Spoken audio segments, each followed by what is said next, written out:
Hey guys, what is up? My name is Mpo, and today I want to show you how to create an interior design using Blender.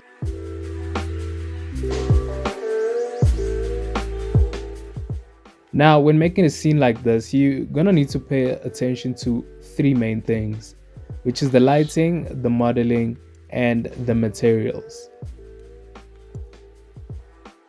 Right, looking at what I made here, I started off with some basic shapes like some cubes, some planes, and basic primitive shapes is what I was going for to make the basic look, just to block out my scene.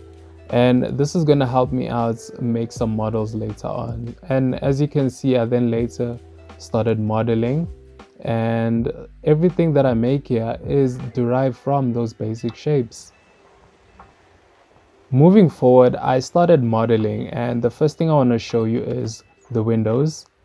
This is one of those shapes that I made earlier from the start. Separated in half, I inserted the faces, and now I want to delete this face. Using the shape next to it, scaling it down on the x-axis, using my reference to model everything, and I will now make the door handle for this window by just extruding everything that I have over here downwards for the handle. And as I'm saying, most of these shapes that I use are coming from the basic block art that I made. So now I'm making a door hinge, which is just a cylinder extruded up and bevel the edges. Another important thing to take note of is using mirrors. You'll find that when modeling a lot of things, you will have to do a lot of repetitive work, and using the mirror modifier helps you cutting the work in half. Now I want to make a skirting board, which I started by duplicating the main shape, extruding it, and I will now apply a bevel modifier. This is going to help just to soften up the edges, and when it comes to rendering and things like that, it does also better the look of it by adding those extra reflections on the corners.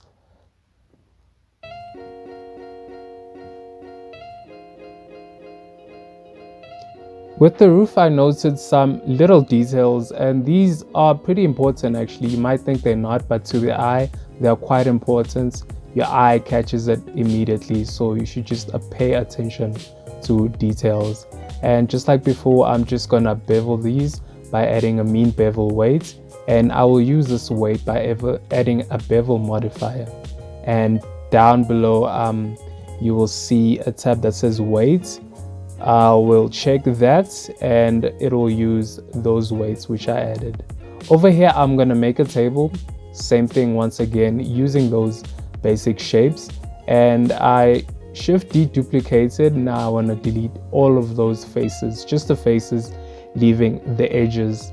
And on top of that, I want to add a skin modifier, and what this does is it uses those vertices, those edges, to make these shapes, as you can see.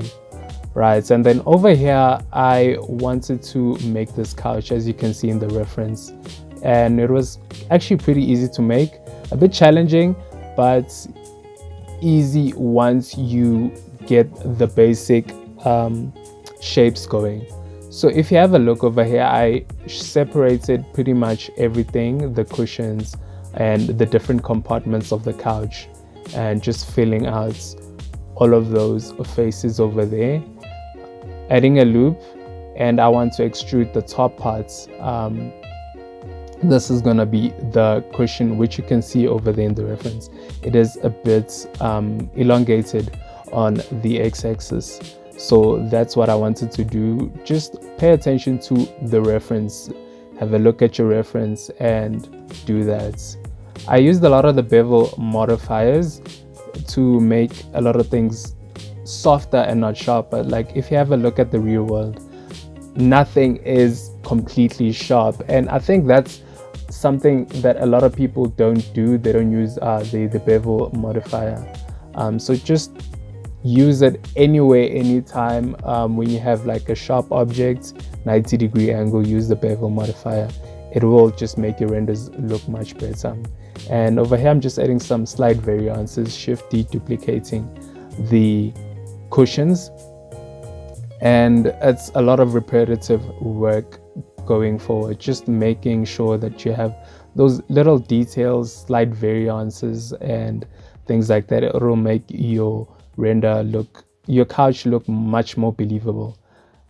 Just spend some time on making these models. They do take a lot of time making these models. So if you can, I'd say use some 3D assets.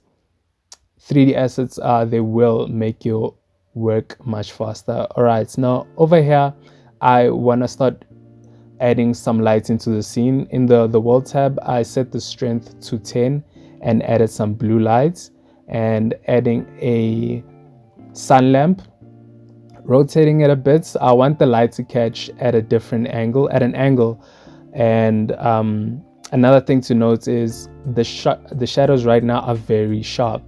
So if you have a look at the angle just down below the strength, if you increase it to a value of something like 40, it'll make these shadows much softer, and it just looks much realistic. That's how they behave in the real world, depending on the time of day and how cloudy it is, right? And I'm gonna start also working on the table. The top part is gloves, so just set the roughness to 0 and the transmission all the way to 1. It should simulate how glass is in the real world. UV unwrapping my objects. You're gonna have to make sure to unwrap it. Like a lot of models that you major, you're gonna need to unwrap. So just do that. You unwrap and add in your textures.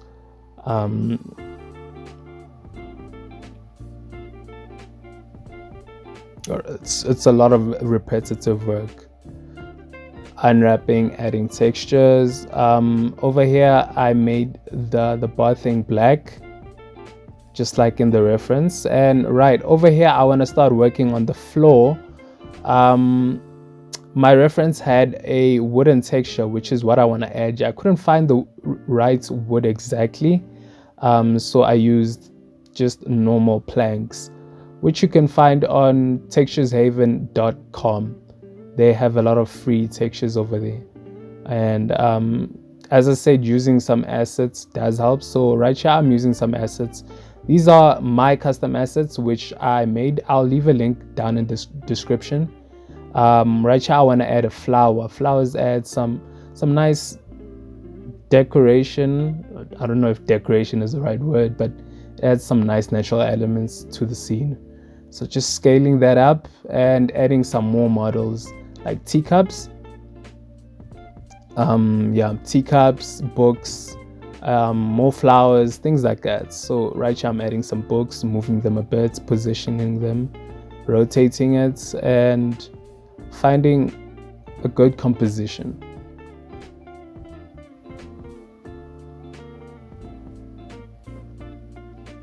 And then I moved over to the couches. I realized that they still looked very hard, even though I added some bevels. So I wanted to sculpt those little details. As I said, little details do matter. Unfortunately, they are a pain to make, but once you add those little details, you'll see your models start to look a bit more realistic. So that's what I want to do right here, adding some details to the couch. You realize that like people sit on these couches, so they're not completely straight. That's the thing with 3D. Everything is like precise, it's perfect, a 90-degree angle, perfectly straight. And that's not how it is in the real world. So have a look at references when modeling these things. Have a look at references. They will help you a lot. and you'll notice things that you never really notice in the real world. But it's good for 3D. So just have a look at references. Once again, I'm doing the same thing with the other cushion, adding some creases and textures to it, basically adding some more creases to the side, to the corners. I'd say the corners have a lot of creases. That's where things bunch up. So now I'm unwrapping everything. I select A on all the textures, scale them down so that it fits the entire texture grid. And I applied a leather material to it. And that's pretty much it. So now I activated the denoiser, the Blender denoiser that comes with Blender. And I'm adding denoise node and adding in the noise image and denoise and the normal, and this should soften up your render, moving away noise artifacts from your scene. So I gave it a render and this is what we have. Honestly, I think it looks very decent. Compared to what we had in the beginning to now, we did one hell of a good job. This will be it for today. I will be releasing some more content in the future, so make sure to subscribe, hit the like button, and if you have something interesting you'd like me to do, make sure to leave a comment down below. Otherwise, this is it. I will be seeing you in the next video.